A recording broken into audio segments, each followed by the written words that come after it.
Φίλες και φίλοι, καλώς ήρθατε σε ένα Greek Stories εδώ στο Hellenic TV, όπως κάθε Δευτέρα 8 με 8.30. Σήμερα έχουμε μαζί μας τον Χρήστο τον Παπαλέκα, ο οποίος είναι ψυχολόγος και ψυχοθεραπευτής. Καλησπέρα, Χρήστο.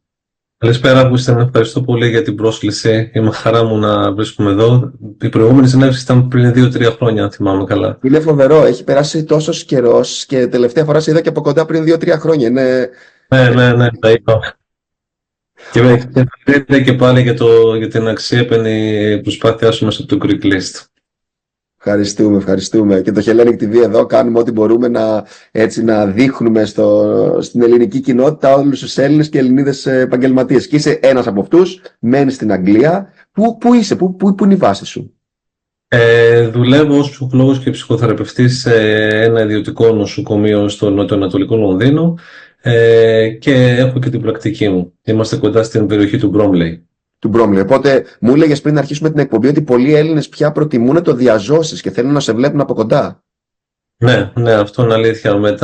Ένα χρόνο μετά το COVID οι περισσότεροι θέλανε θεραπεία διαδικτυακά, αλλά πλέον η ανθρώπινη επαφή δεν μπορεί να αναπληρωθεί μέσα από το κομπιούτερ. Οι περισσότεροι, εκτός βέβαια αν υπάρχει γεωγραφική απόσταση μεγάλη, η προτίμησή τους είναι διαζώσεις. Ναι. Άρα δηλαδή όλοι οι Έλληνες που είναι έτσι στο νότιο Λονδίνο, έτσι κοντά στην περιοχή του Bromley, θα προτιμήσουν να σε δουν από κοντά και πού έρχονται? Έχεις ένα ιατρείο ή έρχονται στο νοσοκομείο? Όχι. Έρχονται στην κλινική μου, η οποία είναι κοντά στο Bromley και... Η διεύθυνση? Είναι κοντά στο West Wickham. Οκ. Περιοχή του Κέντ, να είναι στο Κέντ. Είναι όχι πολύ μακριά από το London Bridge, γύρω στα 35 λεπτά με το τρένο. Τι έχεις έτσι παρατηρήσει σαν ψυχολόγος, ψυχοθεραπευτής, ποια είναι τα θέματα που έτσι σε πλησιάζουν οι περισσότεροι Έλληνες μετά το COVID? Πάρα πολλά, ναι. Το COVID ήταν μια πολύ έτσι, ψυχολογικά τραυματική εμπειρία για ορισμένους ανθρώπους. Πολύ άγχος. Ξέρεις, και το άγχος είναι μια συνθήκη η οποία ουσιαστικά δηλώνει μια εσωτερική σύγκρουση και μέσα από το COVID υπήρχαν πολλές εσωτερικές συγκρούσεις οι οποίες αναδύθηκαν μετά το COVID. Δηλαδή θέλαμε να κάνουμε πράγματα που δεν μπορούσαμε να κάνουμε πράγματα, μάθαμε να συνδεόμαστε με τους ανθρώπους με διαφορετικό τρόπο. Άγχος, με πολλή μελαγχολία, κρίσεις πανικού, μια πληθώρα θεμάτων που θέλουν οι άνθρωποι να διαχειριστούν μέσα από τη θεραπεία. Και αυτή η θεραπεία είναι ψυχοθεραπεία, σωστά? Είναι ψυχοθεραπεία, ναι, και ουσιαστικά έχω εκπαιδευτεί στην τραυματοθεραπεία και σε μια εξέλιξη της γνωστικοσυμπεριφοριστικής θεραπείας που ονομάζεται θεραπεία αποδοχής και δέσμευσης. Και πώς η ψυχοθεραπεία που συζητάγαμε πιο πριν σε βοηθάει έτσι λίγο να μάθεις ποιος είσαι, πού βαδίζεις, τι θες από τη ζωή, και περιέγραψε μου λίγο τη διαδικασία όταν λες ψυχοθεραπεία. Ναι, κοίτα να δεις. Αν ανατρέξουμε και στην αρχαία μυθολογία, όπως και σε οποιαδήποτε άλλα συγγράμματα, θα καταλάβουμε ότι ένας από τους βασικούς θησαυρούς μέσα μας είναι η επίγνωση, η αυτοεπίγνωση, δηλαδή να μάθουμε ποιοι πραγματικά είμαστε.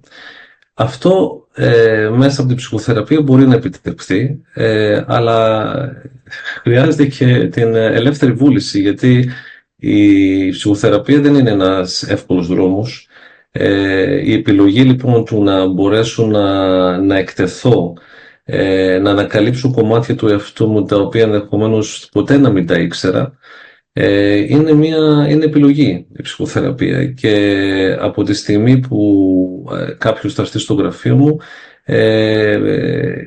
προϋποθέτει ότι θα είναι έτοιμος να μπορέσει να θελήσει να ανακαλύψει κομμάτια του εαυτού του τα οποία ίσως να μην ήταν στη συνείδησή του μέχρι εκείνη τη στιγμή.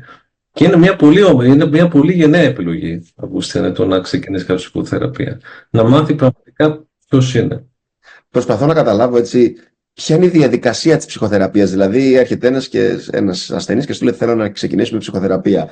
Τι είναι αυτό που θα τον βάλεις να κάνει στην πρώτη συνεδρία? Πάρα πολύ ωραία ερώτηση. Πολύ ωραία ερώτηση, πραγματικά. Κοίτα, όταν το πρώτο πράγμα που θα τον βάλω να κάνει είτε με κάποιον έτσι, πιο διδακτικό τρόπο, είτε με πιο σοκρατικό τρόπο, είναι να περάσει χρόνο με τον εαυτό του. Δηλαδή, άμα ρωτήσεις κάποιον ποιος είσαι πραγματικά, θα πρέπει, για να απαντηθεί αυτό το ερώτημα, θα πρέπει να μάθει να συνδέεται με τον εαυτό του. Άρα να περάσει χρόνο με αυτόν τον οποίο θέλει να μάθει. Όπως αν εγώ θέλω να περάσω χρόνο με τους φίλους μου, για να θέλω να μάθω τους φίλους μου, πρέπει να περάσω χρόνο μαζί τους, έτσι δεν είναι? Με οποιοδήποτε θέλουμε να μάθουμε, πρέπει να περάσουμε χρόνο μαζί του. Ζούμε με τον εαυτό μας όλο το 24ωρο, επομένως το βασικό κομμάτι είναι να τον βοηθήσω να περάσει χρόνο μαζί του. Αυτό μπορεί να γίνει με πολλές τεχνικές, με το να βάλω να κρατήσει ένα ημερολόγιο σκέψεων και συναισθημάτων και συμπεριφορών. Εννοείται θα έρθει στη θεραπεία με ένα αίτημα, με κάτι συγκεκριμένο που θέλει να επιτύχει. Αλλά πολλές φορές το σύμπτωμα δεν είναι το πραγματικό πρόβλημα.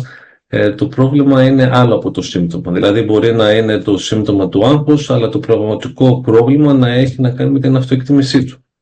Έτσι, ή πολλές φορές μπορεί ο τρόπος που ο θεραπευόμενος αντιμετωπίζει το σύμπτωμα να μην είναι υγιής, να μην είναι αποτελεσματικός στην μακροπρόθεσμα ή βραχυπρόθεσμα.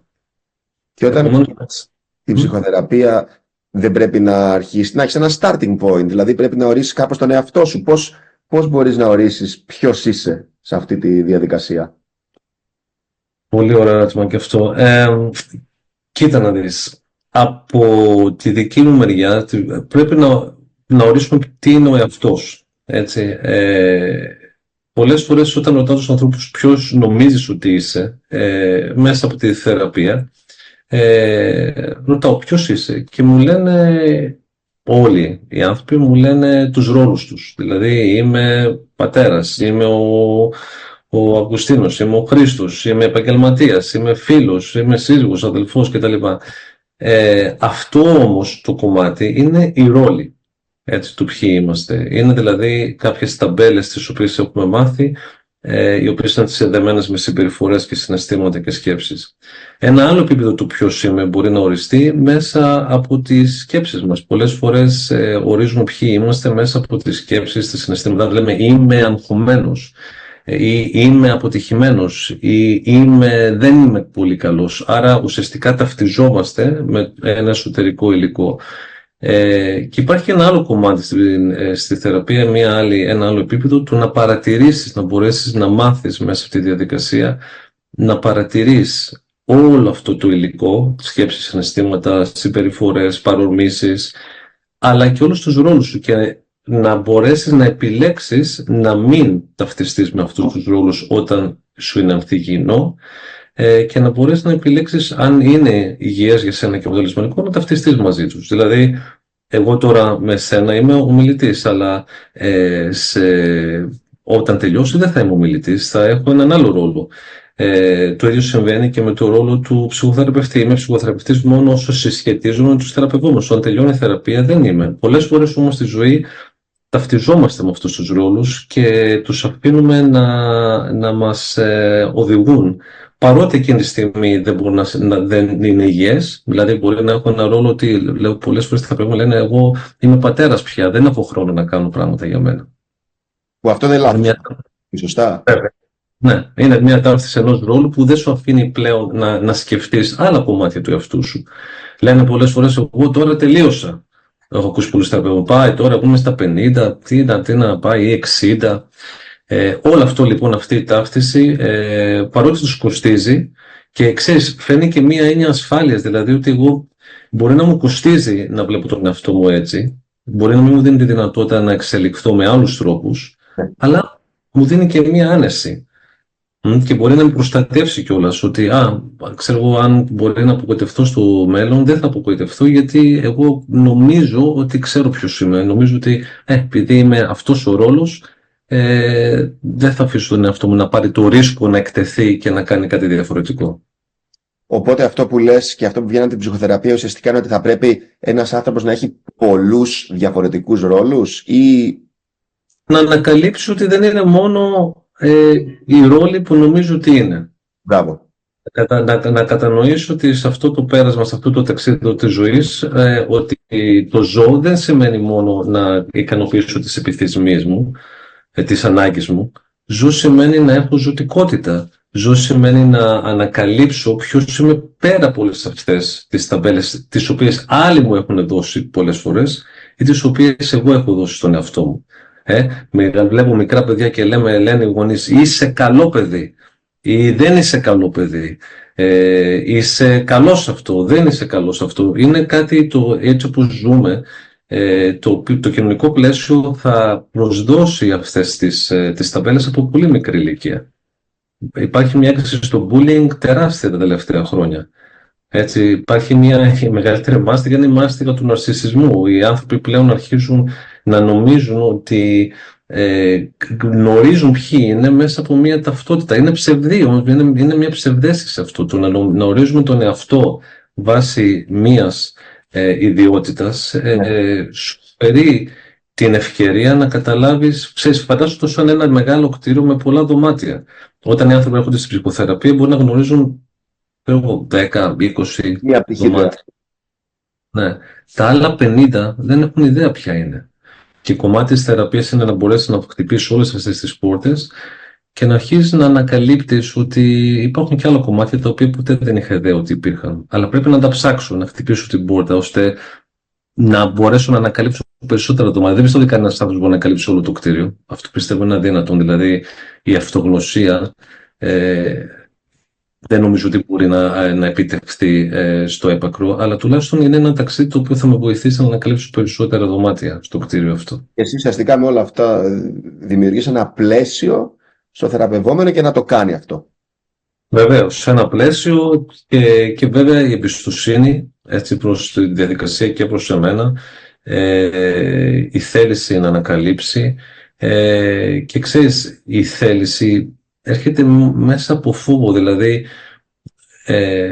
θυμάμαι το μύθο του Θησέα, το οποίο τον αγαπάω πάρα πολύ. Δεν μπορεί κάποιος να είναι θαραλέος χωρίς να έχει φόβο. Δηλαδή δεν μπορεί ο Θησέας όταν μπήκε μέσα στο λαμπύρινθο, φοβήθηκε και φοβόταν πάρα πολύ. Έτσι, και τότε ζήτησε τη βοήθεια της Αριάδνης. Ο φόβος στον άνθρωπο είναι η μοναδική πηγή πραγματικού θάρρους και κουράγιου. Δεν μπορούμε να φτάσουμε σε αυτό το σημείο. Άρα όταν έχετε κάποιο σε θεραπεία, το εκτιμώ πάρα βαθύτατα το κουράγιο που έχουν να ανακαλύψουν ποιοι είναι και εννοείται να εξελίξουν τη ζωή τους προς το καλύτερο, να καλυτερεύσουν τη ζωή τους. Αυτοί που έχονται Χρήστο σε σένα, ποια είναι η αυτοεκτίμησή τους, τι σημαίνει, πώς την εξηγείς σε αυτό το πλαίσιο? Έχουν λίγη αυτοεκτίμηση, με πολλή αυτοεκτίμηση, τι σημαίνει αυτοεκτίμηση? Κοίτα, η αυτοεκτίμηση, Αυγουστίνα, είναι, νομίζαμε πολλά χρόνια στην ψυχολογία, στον τομέα μου, ότι η αυτοεκτίμηση είναι κάτι πολύ θετικό που πρέπει όλοι να έχουμε, υψηλή αυτοεκτίμηση. Ναι. Τα τελευταία... Σωστά. Σωστά, ακριβώς. Είναι πώς εκτιμούμε τον εαυτό μας. Τα τελευταία χρόνια έχουμε ανακαλύψει ότι η αυτοεκτίμηση που είναι σφαλερή σαν δομή, σαν μια συνιστόσα του πώς να ορίσω τον εαυτό μου. Και ο λόγος είναι γιατί αν εγώ θέλω να εκτιμήσω τον εαυτό μου, συνήθως θα τον εκτιμήσουμε μέσα από την επιτυχία μου. Θα πω είμαι επιτυχημένος σε κάτι, μέσα από μια συγκεκριμένη συνθήκη. Είμαι καλός σε κάτι. Όμως, το είμαι καλός σε κάτι έρχεται συνειρμικά με ένα άλλο συσχετιστικό πλαίσιο, ότι αφού είμαι καλός δεν πρέπει να είμαι κακός. Δηλαδή, αν είμαι επιτυχημένος σε κάτι, δεν πρέπει ποτέ να αποτύχω. Και μεγαλώνω αυτό το ναρκισσιστικό πλαίσιο, ότι πρέπει να έχω υψηλή αυτοεκτίμηση μέσα από τα κατορθώματά μου, μέσα από τις επιτυχίες μου. Τι θα συμβεί όμως όταν μια μέρα θα αποτύχω σε αυτό που εγώ νόμιζα ότι πρέπει πάντα να πετυχαίνω? Και τότε βλέπεις την αυτοεκτίμηση να έχει μια πολύ ραγδαία καθοδική πορεία. Και το άλλο είναι ότι, το ένα αρνητικό είναι ότι πάντα είναι παροδική η υψηλή αυτοεκτίμηση. Δεν μπορεί να κρατήσει, γιατί πάντα θα έχει αυτό το φόβο του ότι εγώ πρέπει... Ότι θα αποτύχεις αυτό. Βεβαίως, έχω πολλούς θεραπευόμενους οι οποίοι θέλουν πάντα να πετυχαίνουν για να τροφοδοτήσουν την υψηλή αυτοεκτίμηση και έχουν ένα τεράστιο υπαρξιακό άγχος τι θα συμβεί αν δεν θα πετύχουν. Ναι. Και ακόμα και όταν πετυχαίνουν, πάλι αισθάνονται κενό μέσα τους. Δηλαδή δεν είναι ποτέ χαρούμενοι. Και το δεύτερο κομμάτι είναι ότι πάντα γίνεσαι έρμεο το πώς σε βλέπουν οι άλλοι. Όταν θες να έχεις υψηλή αυτοεκτίμηση. Γιατί είναι μόνο πώς νομίζεις εσύ ότι είσαι στα μάτια των άλλων. Επομένως υπάρχει ένα πολύ ανθυγιεινό κομμάτι, αλλά το να έχουμε υψηλή αυτοεκτίμηση πολλές φορές είναι η πηγή των προβλημάτων μας και όχι ο δρόμος, όχι η λύση. Είμαστε σε μια συνεχόμενη ανάγκη να μπορέσουμε να αποδείξουμε στον εαυτό μας ποιοι πραγματικά είμαστε. Δηλαδή, αν πήγαινα σε ένα σχολείο τώρα και μου λέγανε πήγαινε σε κάποια 7χρονα, 8χρονα παιδάκια και πες τους ότι είστε υπερήρωες, ότι είστε φανταστικοί, ότι όλα θα πάνε καλά, δεν θα μπορέσετε ποτέ να αποτύχετε, ότι θα είστε πραγματικά πάντα επιτυχημένοι. Δεν θα το έκανα ποτέ αυτό. Ναι. Γιατί αν την αποτυχία θα νιώσουν και αυτά άσχημα και θα κατακαιρματιστούν. Μετά θα νομίζουν ποιος είμαι. Εγώ νομίζω ότι ήμουν αυτό. Νόμιζα ότι αυτό ήμουνα. Ήμουνα καλός σε αυτό. Μόνο αυτό. Τίποτα άλλο. Μόνο την ταμπέλα. Και γι' αυτό λοιπόν η αυτοεκτίμηση δεν μπορεί μακροπρόθεσμα να σταθεί σαν μια συνιστόσα, σαν μια πηγή πραγματικής ειλικρίνειας με τον εαυτό μας πάνω απ' όλα. Και έχει να κάνει σχέση η αυτοεκτίμηση με την αυτοαποδοχή, πώς αποδέχεις τον εαυτό σου? Βεβαίως. Κοίτα, η αυτοεκτίμηση είναι μια συνθήκη που πάντα σε κάνει να σου λείπει κάτι. Όπως είπαμε, θέλω συνέχεια να αποδεικνύω. Έχω ζωγραφεί, θέλω να σου δείξω κάτι. Σκέφτηκα κάτι γραφικό. Η αυτοαποδοχή είναι όπως βλέπεις αυτό το κύκλο με όλα τα π και το δεύτερο με όλα τα χ. Ο τρίτος είναι ένα συνοθήλευμα και θετικών και αρνητικών. Αν σκεφτούμε λοιπόν ότι όλοι μας σαν άνθρωποι έχουμε και θετικά και αρνητικά χαρακτηριστικά, σκέψεις, συναισθήματα, εμπειρίες, αναμνήσεις. Στην αυτοαποδοχή ουσιαστικά αξιολογώ τον κύκλο με βάση του περιεχομένου. Στην αυτοεκτίμηση, στην αυτοαποδοχή, όσο και να είναι το περιεχόμενο, ό,τι και να έχουμε στο περιεχόμενο, ποτέ δεν θα αξιολογήσω τον κύκλο. Δηλαδή θα αυτοαποδεχθώ αυτός που πραγματικά είμαι, γιατί γνωρίζω ότι είμαι πολύ μεγαλύτερος από όλο το περιεχόμενο των σκέψεων, συναισθημάτων ή οποιονδήποτε παρορμήσεων μπορεί να έχω. Άρα στην αυτοαποδοχή αποδέχομαι τον εαυτό μου ανεφόρον. Ορίστε, στην αυτοαποδοχή. Αυτοαποδέχομαι το ποιος είμαι, τον κύκλο, ανεξάρτητα από τα αρνητικά χαρακτηριστικά ή τα θετικά χαρακτηριστικά. Μπορώ να αποδεχτώ λοιπόν και να κάνω χώρο για τον ανθρώπινο πόνο και να μπορέσω να, όπως καμιά φορά όταν δουλεύουμε βιωματικά, γιατί η ψυχοθεραπεία είναι βιωματική πρακτική, δεν έρχεται μέσα μου από το να διαβάζουμε βιβλία ή να βλέπουμε βίντεο μόνο στο YouTube. Εκείνη λοιπόν τη στιγμή μπορείς να δεις τον πόνο σου, να δεις μέσα στον πόνο σου και να μπορέσεις, αυτό καμιά φορά που λέω τη μεταφορά, μπορείς να δεις τον πόνο σου και να τον θρέψεις σαν να έχεις ένα μικρό μωράκι που κλαίει. Ποιος και να μπορεί να έχεις μπορεί να είναι άγχος, μπορεί να είναι κατάθλιψη, μπορεί να είναι θυμός, μπορεί να είναι ενοχή, ντροπή. Μπορείς και εκείνη τη στιγμή που παρατηρείς ότι αυτό σου συμβαίνει, να μην προσπαθείς να αποκοπείς από τον πόνο, γιατί εκείνη τη στιγμή αυτός ο πόνος σου λέει κάτι πολύ σημαντικό για σένα. Δηλαδή, αν θέλεις να έχεις επιτυχία στη ζωή σου, θα αποφευθείς πολύ και την αποτυχία. Αν θες να αγαπήσεις, θα πρέπει να αποδεχθείς και το γεγονός ότι μπορεί να πληγωθείς. Αλλιώς δεν θα μπορεί να αγαπήσεις ποτέ. Άρα, πρέπει να είσαι έτοιμος για όλα.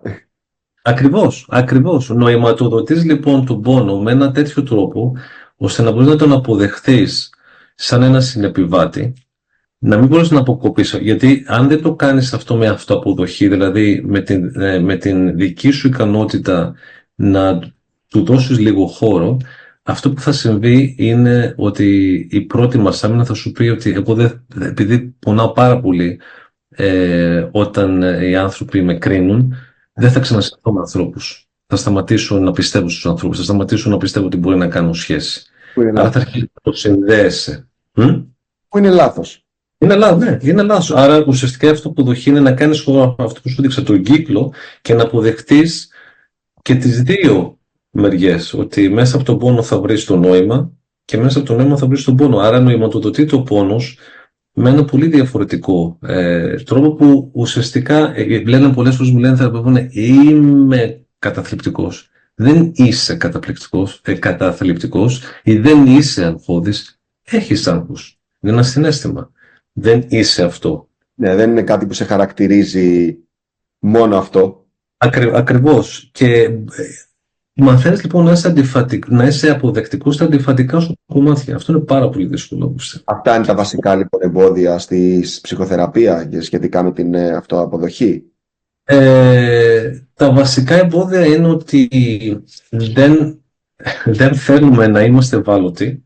Η ντροπή που έρχεται με το να είμαστε ευάλωτοι, νομίζουμε ότι πρέπει, ένα εμπόδιο είναι πολλές φορές νομίζουμε ότι μου λένε, ακούω ορισμούς για το τι είναι ευτυχία. Και νομίζουμε ότι ευτυχία είναι να λέμε όλοι είμαστε καλά, να χαμογελάμε όλη την ώρα, να μην έχουμε τίποτα αρνητικό. Δηλαδή αυτό που λένε και οι Άγγλοι πολλές φορές, το get on with things, get on with it, stiff up the lip, αυτό ουσιαστικά εκείνη τη στιγμή δεν σου δίνει καμία δυνατότητα να δεις κανένα κομμάτι του εαυτού σου, σε αποσυνδέει πλήρως.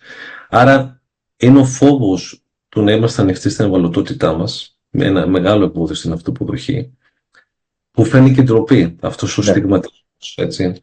Ένα άλλο εμπόδιο είναι ότι θεωρούμε συνέχεια ότι πρέπει να είμαστε κάποιοι βάσει να συμμορφωθούμε με το κοινωνικό πλαίσιο, με το τι περιμένουν οι άλλοι και τι έχουν προβάλει οι άλλοι σε εμάς.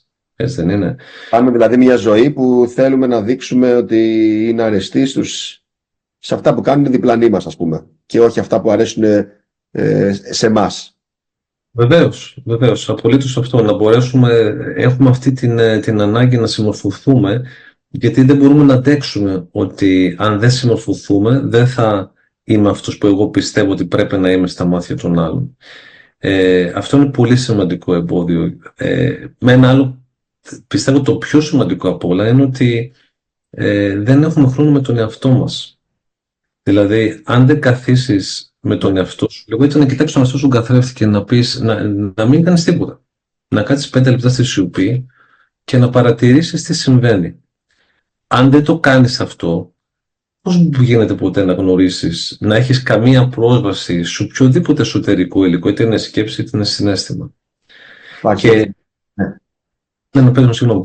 Υπάρχει έτσι ένα template όταν είσαι μόνος με τον εαυτό σου που θα μπορούσες να κάνεις ερωτήσεις στον εαυτό σου για να σε βοηθήσει, για να τον καταλάβεις λίγο παραπάνω? Πάρα πολλές φορές. Πολλές ερωτήσεις.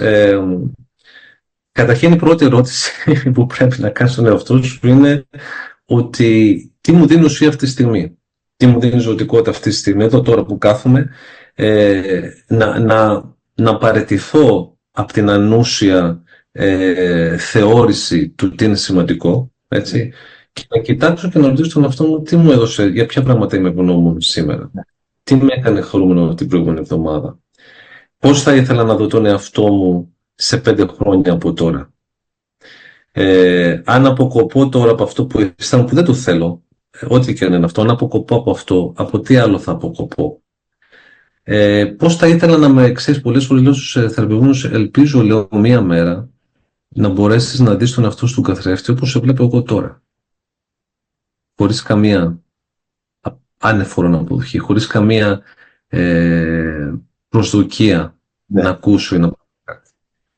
Είναι αυτή η διαδικασία που θα σε αφήσει να περάσει με τον εαυτό σου και να αρχίσεις να κάνεις στον εαυτό σου τις ερωτήσεις. Πώς θα ήθελα, γιατί με αγαπάνε οι άλλοι, γιατί αγαπάω εγώ τον εαυτό μου, τι με εμποδίζει, όταν κοιτάω τον εαυτό μου στον καθρέφτη, τι με εμποδίζει να δω τον εαυτό μου, να δω τον πόνο μου όπως θα έβλεπα ένα μικρό κουταβάκι, ένα μικρό μωράκι. Αρχίζει λοιπόν μέσα από αυτές τις ερωτήσεις να ανακαλύπτεις ότι μέσα από αυτό, ότι μπορώ να περνάω καλά με μένα. Θέλω να περνάω καλά με μένα. Η τεχνολογία βέβαια που στέλνει δεν βοηθάει σε αυτό. Καθόλου. Καθόλου.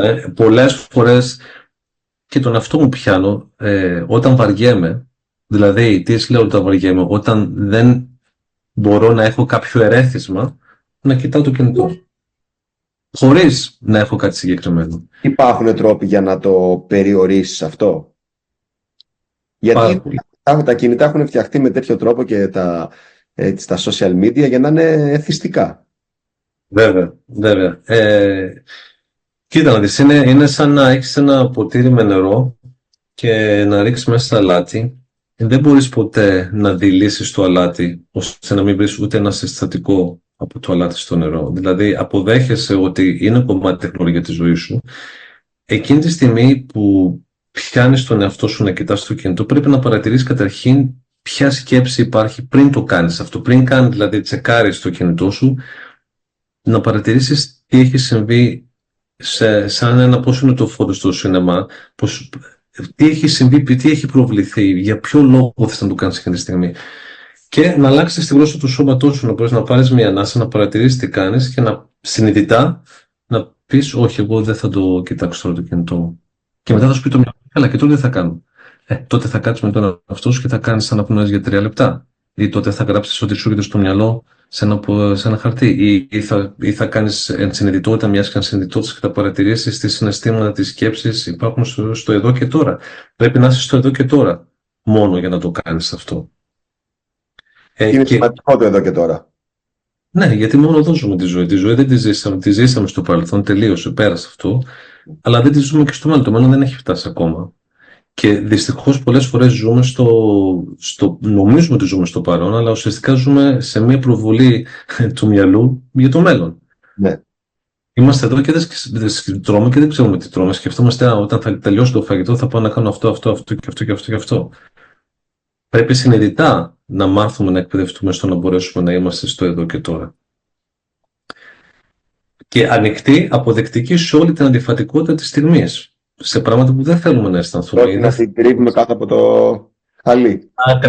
Ακριβώς. Και όχι να την κρύβουμε, γιατί τότε ουσιαστικά δεν μπορείς να ξέρεις τι είναι μέσα στον κύκλο σου. Προτού φτάσεις να αποδεχθείς το ποιος είσαι, με όλα όσα σου συμβαίνουν, δεν έχεις ιδέα και τι σου συμβαίνει. Είσαι χαμένος λοιπόν σε μια ψευδέστηση που θα σε οδηγήσει μόνο στο να πιστεύεις ότι αυτός που είσαι, ξέρεις, αν μου επιτρέπεις να πω κάτι, υπάρχουν 3 είδη σχέσεων στη ζωή μας. Η μία είναι ή είναι φιλικές σχέσεις, ή επαγγελματικές, ή ερωτικές, ή οικογενειακές, οτιδήποτε. Η ωφελημιστική σχέση, άρα εγώ δεν είμαι πολύ γενναιόδωρος ουσιαστικά με τον άλλον, εγώ θέλω να πάρω κάτι από τον άλλον και άλλος θέλει να πάρει κάτι από μένα. Αλλά ποτέ δεν θα το παραδεχθούμε. Λιγότερο συνειδητά όμως, αυτό που συνδέει τους δυο μας είναι ότι εγώ θέλω να πάρω κάτι.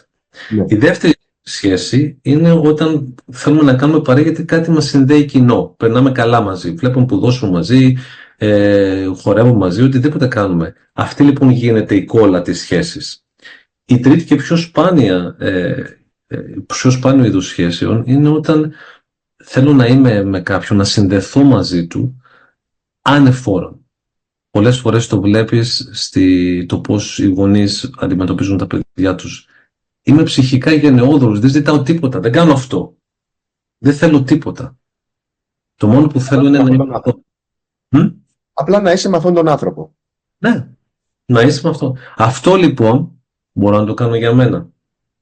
Σκέψου πόσο απελευθερωτικό θα είναι να μπορέσω να αυτοαποδεχθώ αυτό που προβάλλω στους άλλους, γιατί πολλές φορές επειδή μου λείπει, βλέπω πολλούς θεραπευτές που τους έχει λείψει η ανεφόρον αποδοχή, δεν έχουν ποτέ αγαπηθεί με ανεφόρον και μια ζωή κυνηγάνε να τη βρουν μέσα, να το ολοκληρωθούν, να το ζήσουν μέσα από άλλους.